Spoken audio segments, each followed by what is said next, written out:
Hi guys! So this is our day 29 ng Learning QuickBooks in 30 days in 60 seconds. May mga nagtatanong, how much po ba yung accounting software na QuickBooks dito sa Philippines right now? So ngayon, didiscuss natin yung pricing ng QuickBooks here in the Philippines para yung mga business owner dito sa Pilipinas is maranasan or may experience din nila yung QuickBooks.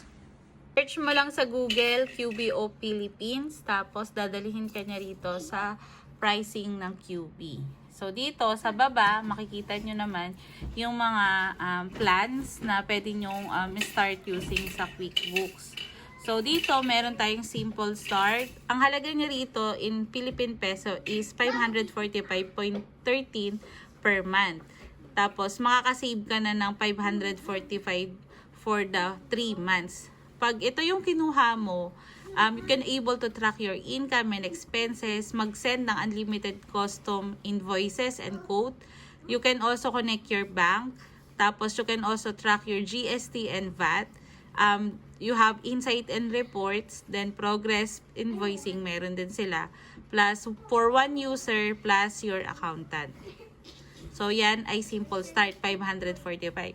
Yung essential naman is 803 per month. So, makakasave ka ng 804 pesos per for 3 months. Pag ito yung pinili mo na plan, is same lang siya ng everything on simple start.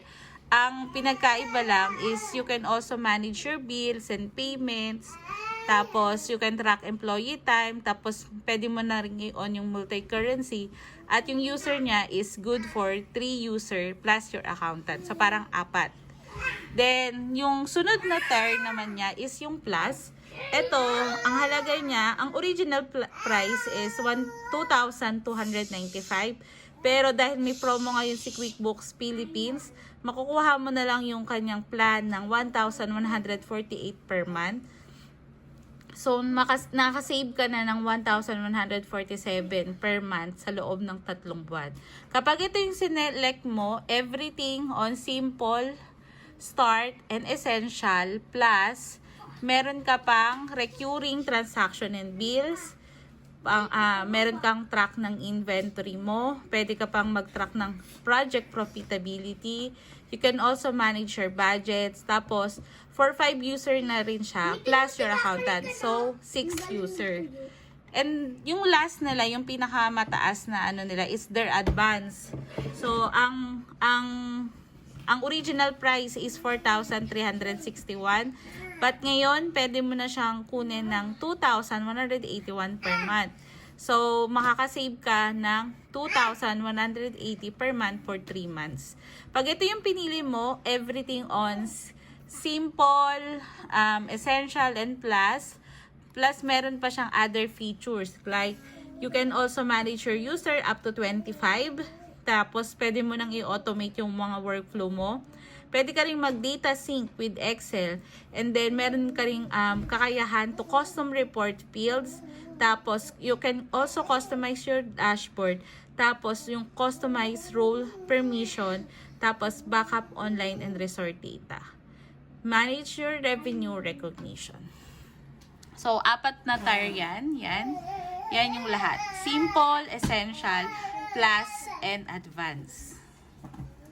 So, yun yung mga plans that you can subscribe to QuickBooks para dun sa mga nagtatanong dun sa isa kong video. Yun po yung mga plans that you can subscribe kay QuickBooks Philippines. Specifically for Philippines po ito.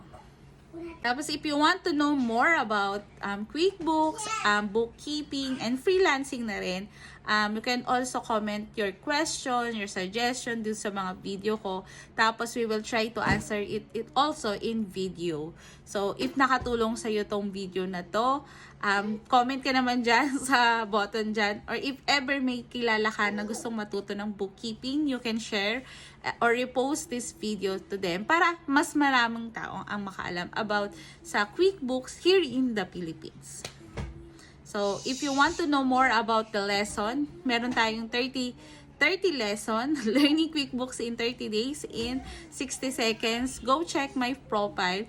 Hindi lang siya magkakasunod-sunod kasi hindi pa natin na-reach yung goal natin na 10,000 follower. So, if ever nakatulong to sa yung video na ito, paki-like naman, tapos paki-comment, paki-kwento mo na rin sa iba. So, see you on the last video natin tomorrow. Bye-bye!